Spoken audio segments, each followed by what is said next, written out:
Chapter 12.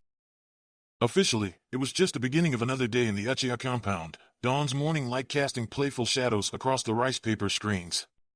Makoto swept into the main hall with soft, careful steps, carrying a basket of old, dull kunai against her hip, a bag full of sharpening stones in her other hand. There was a subtle ripple in the room as dark heads tilted up at her entrance, countless pairs of steady black eyes flicking up to meet her own. Uchiha eyes. Makoto nodded, once, and everyone looked back down again, the constant thrum of scraping metal continuing on, unceasing, broken only by the sharp, sudden cry of a hungry infant demanding to be fed. "Sister, dear, it looks as if you've brought the entire armory with you," came the low, teasing voice, and Makoto's mouth curved up in a small grin. "Not quite," Makoto said, her eyes flitting over to the basket her sister held against her chest, nearly identical to her own, "as much as you, I think, Kyoko." Kyoko smiled back ruefully, and if it was a touch strained, well, Makoto could only guess it was no worse than her own. "I've been putting it off," she said simply, "for a day like this." Makoto looked across the hall, where mothers skillfully sharpened kunai with deft hands, babes strapped to their backs, and grandmothers stitched layers of silk steel into armor with nothing more than a single string of chakra and the Sharingan gleaming in their eyes. The women spoke in cool, low voices, about the weather, the children, about anything but the taut tension running through the room, the teetering calm balancing on the knife's edge, threatening to shatter at any moment. "Shall we sit?" "There's still some room by the doors to the garden," Kyoko said. She gestured over to the eastern side of the hall, rice paper screens tucked away to let the morning light in. Makoto nodded and followed her sister, passing through clusters of women, their chakra signatures flickering in response to hers in silent support. We know, Makoto read, in their dark, glittering eyes, so much like her own. Like Sasuke's. Makoto couldn't help but turn away, focusing steadily on the shadow her sister cast in front of her, until they reached the other side. Kyoko settled herself onto a soft cushion, impatiently brushing aside the wild dark curls of hair that fell in her eyes, coming loose from the messy bun on the top of her head. "One of these days, I'm definitely going to cut it." "You've been saying that since you were 7, Makoto said absently, pulling a stone out from the cloth bag and picking up a kunai with the other. She held it up to the light, noticing the deep nicks running down the center, the handle still wet with oil. It was one of Itachi's she'd found while going through his hamper the other day, picking out all the blood-stained clothes to wash separately. "I'm really going to do it this time," Kyoko laughed, as if she didn't quite believe herself either. She held a wickedly sharp dagger in her hand, working on giving it an even keener edge. "And did you know, Shirsue's been saying he wants to grow it out too, as if his hair doesn't give him enough trouble as it is." There was a slight, almost unnoticeable hitch after Shirsue's name, small enough that Makoto would never have caught it, if she hadn't felt the same hitch in her own throat every time she thought of her own boys. "He'd look good with long hair," Makoto said, clearing her throat. "Itachi's had his hair long for years now. I barely remember what he looked like when it was still short." The two of them fell silent, the conversation suddenly petering out. Makoto looked over at Kyoko's round face, catching the gray hairs streaked through her hair, the crow's feet wrinkling at the corners of her eyes, and wondered how it had come to this, how the two of them sat in silence as they sent their boys to fight in endless, empty wars, and waited to lose them. Nearly a month ago, Sasuke disappeared. 3 weeks ago, Shirsue took on a faceless mask and slipped into the shadows. Last night, Itachi strapped on his bone-white armor, settled his black umbu cloak over his shoulders, and slipped through the windows into the night, following the fluttering dark wings of the messenger hawk. Today, the elders would meet for one last time, and decide. She left Fugaku sitting alone at the kitchen table, looking blankly over a blood-bound scroll that called for strength and fire and another endless, empty war to fill with the blood of Uchiha children. Makoto breathed in deeply and closed her eyes, letting the exhaustion wash over her in suffocating waves. One more day, one more breath, one more chakra flared, wild and bright, and instantly the entire room rose to their feet as one, blades in hand. Sharingan glittered in soft, round faces and harsh, wrinkled ones, Tomo swirling as intent swelled up in the room, to defend, to protect, to kill. Makoto rose up slowly, the last one to do so, holding Itachi's half-sharpened kunai in her hand. It couldn't have was it the chakra signature. Fugaku's chakra signature flared again, and suddenly the rice screen leading to the entrance ripped open violently, paper torn from the force of it. Fugaku staggered through, his gaunt face set in stone.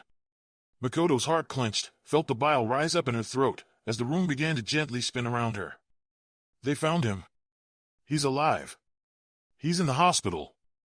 Itachi's old kunai landed on the tatami mats with a dull thunk. Makoto looked down at her hands, unseeing. He's alive, He's alive. A warm arm wrapped around her shoulders, and Makoto looked up when Ecchi fallen to the floor. She thought distantly to see Itachi's bloodied face peering down at her tiredly. Fugaku standing above his shoulder, tears falling silently down his face in echo. "I'm sorry, Mother," he said, gentle. "I'm sorry you had to wait so long." He closed his eyes, his whole body trembling. "I couldn't even get Danzu. He disappeared by the time we got there." Makoto raised a shaking hand to wipe the tears dripping steadily down his nose and darkening the front of her apron, leaving wet, round spots. "My dear, dear boy," she wept, hugging him close. Itachi hugged her back tightly, still clad in armor, reeking of sweat and blood and life. Her boys were alive.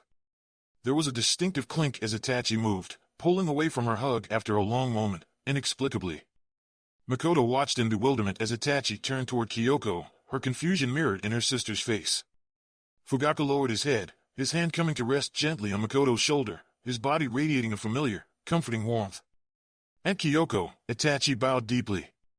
Too deeply. Kyoko blinked, slowly, as her face became utterly still, the confusion settling into emptiness.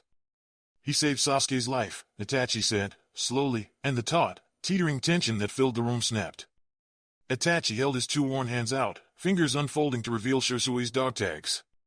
The room was entirely silent except for a subtle drip, drip, drip, and Makoto slowly realized that it was the sound of blood slowly falling onto the tatami mats. Her sister's blood. She still held the dagger she'd been working on, the just sharpened edge of the blade digging into the meaty flesh of her palm. "I'm sorry," Itachi wept, eyes flickering from red to black and back again through glittering tears as Kyoko's blood soaked the floor. Outside, the birds began to stir.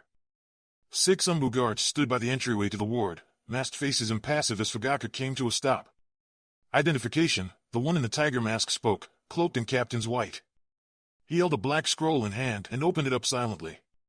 Fugaku bit his thumb and pressed his bloody thumbprint against the thin black rice paper, the mark flaring a sudden bright blue before subsiding. The Umbu operative nodded, and stepped aside, the doors swinging open to let Fugaku, and only Fugaku through.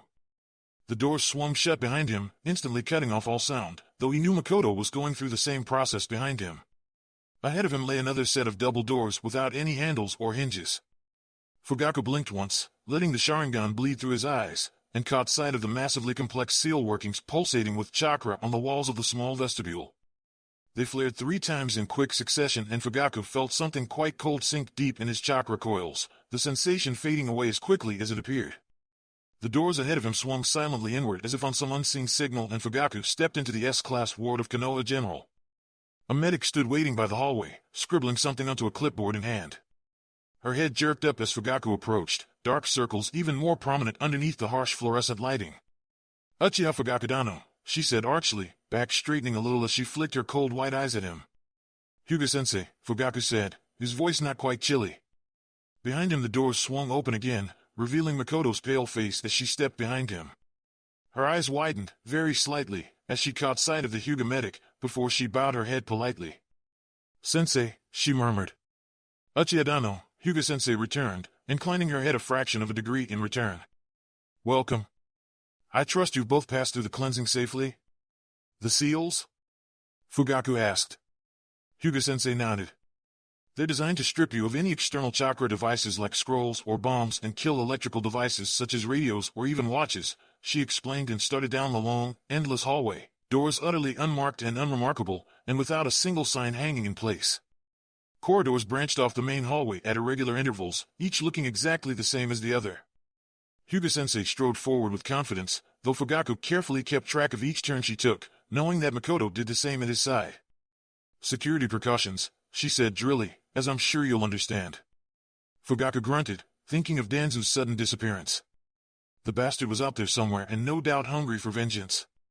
She came to an abrupt stop in front of a blank door, and Fugaku nearly ran into her back, swearing silently. "This one," Hyuga-sensei said. "He's in here." Hyuga-sensei knocked once, sharply, then pressed her palm flat against the surface of the door.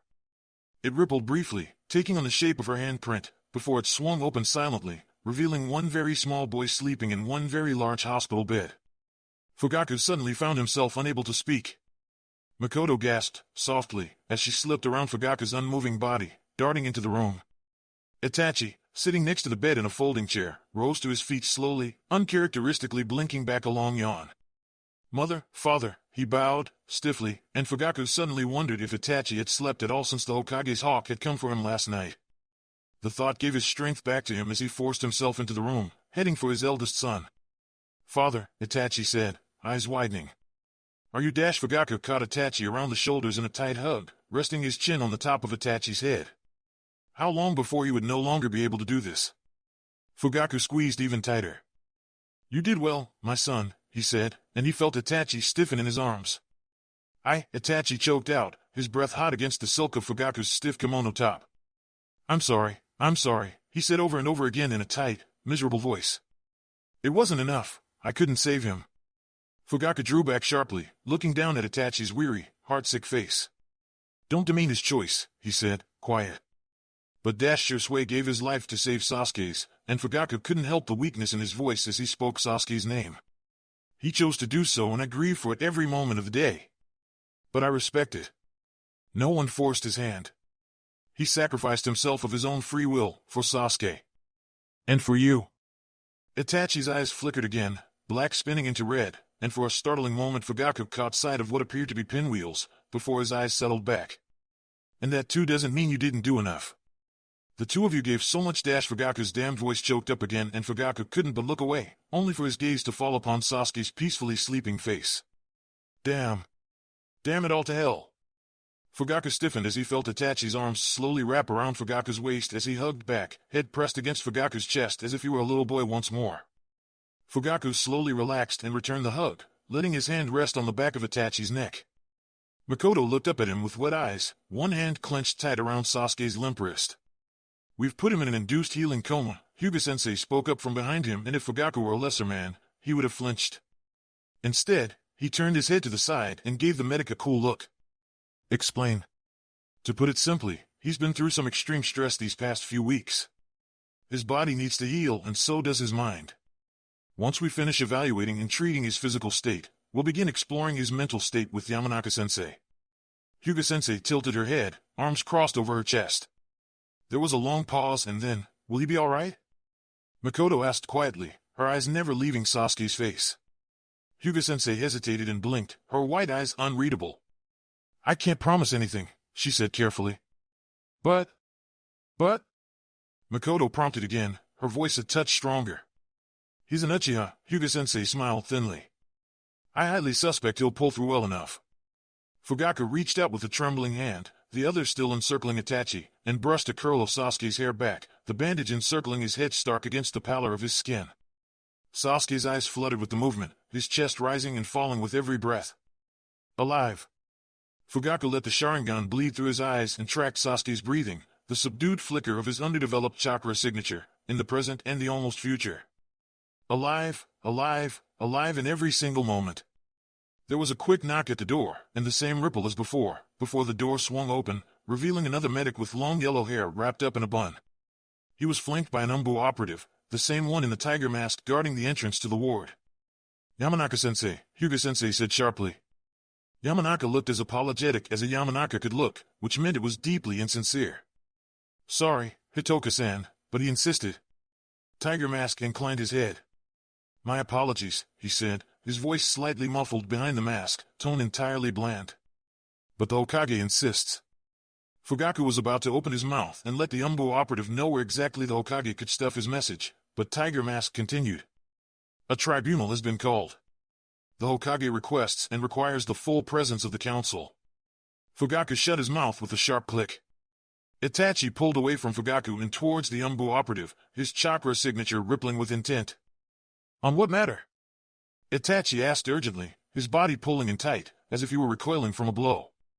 On the matter of high treason, murder, and the endangerment of Konoha citizens committed by Shimura Danzu, he will be judged in absentia.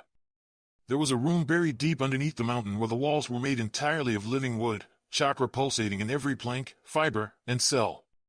The Shodai had built the room himself with his own hands, coaxing dust to life, filling the emptiness with an impossible, improbably living thing, where no sunlight would ever enter. The Sandaime settled at the head of the long table that now filled the expanse of the room that the Shodai built for Uzumaki Mido when the time came to strengthen the seal containing the Kyuubi. The walls were imbued with strength, clarity, and most importantly, secrecy. One by one, the room slowly filled as Umbu operatives scattered each member of the council into the room, until every seat at the table was filled but two, Danzu's and Hitaki's. I appreciate your attendance this evening, the Sandaime began gravely, folding his hands together on his lap. As many of you may recall, this is the first tribunal called since the matter of Orochimaru 10 years ago. Clan heads and council members shifted in their seats, the uncomfortable tension in the room ratcheting up even more.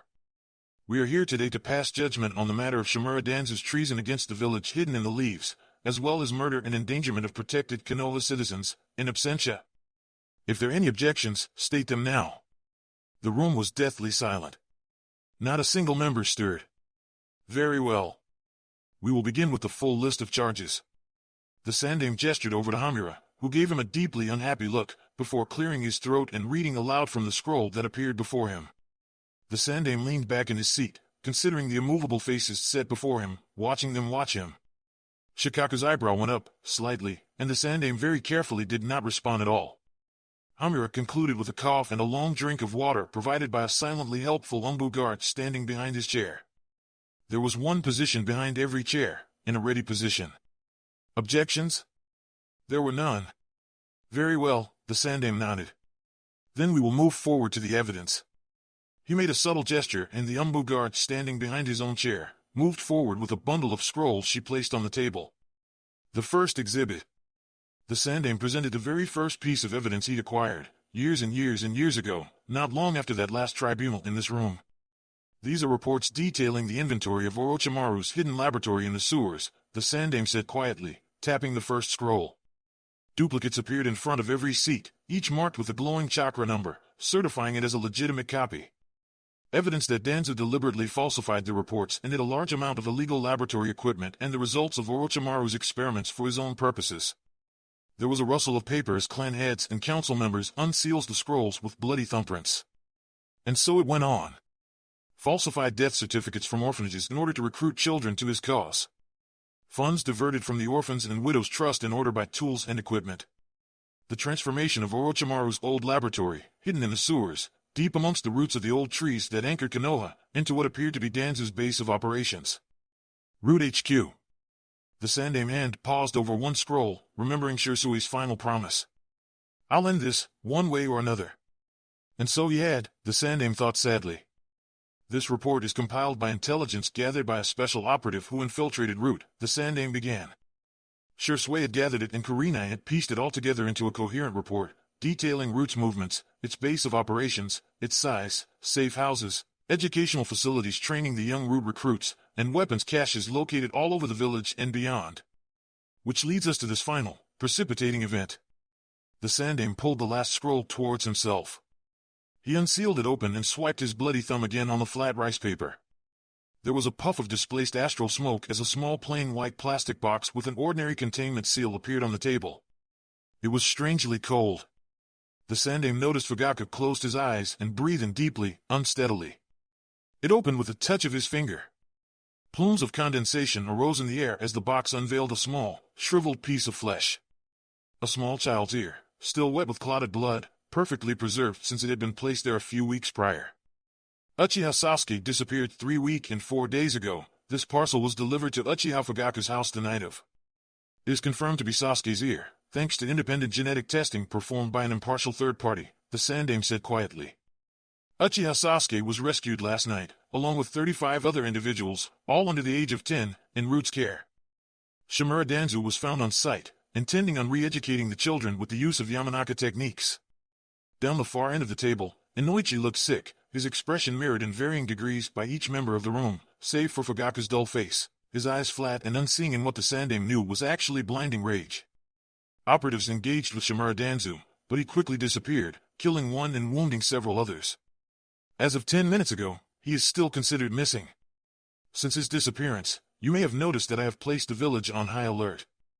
The walls are at double strength and all passage in and out of the village is denied, save for emergencies. I believe that Danzu is our greatest threat to stability and peace since the release of the Kyuubi nearly 7 years ago. The Sandaime paused, closely observing each member of the room. He drew in a measured breath and let it out. Then I believe we are at a conclusion. If there are no objections, then we shall move to the final deliberation. There was an ear-splitting scream as the ceiling of the room literally tore open, wooden chakra and living plants shredding apart amid plumes of chakra lightning and smoke. 25 Umbu operatives sprang into action, 2 immediately moving in to cover the Hokage, while 23 swords unsheathed like quicksilver. When the dust storm cleared, Hatake Kakashi stood in the middle of the table, reeking of dust and ozone. Sparks of lightning still danced around his fists as he casually ignored the 23 swords pointed at his throat. "Sorry, I'm late," he said. "But as the clan head of the Hatake, I would like to register my objection and submit one last piece of evidence, if I may, Sandame-sama." The Sandame gently pushed aside the Umbu guards hovering protectively over him. "You may, Hatake Dano." Kakashi pulled out a scroll from his flak vest, clothed in what looked like fresh, though borrowed Jounin blues. They were a touch short at the wrist, revealing a strip of pale white skin.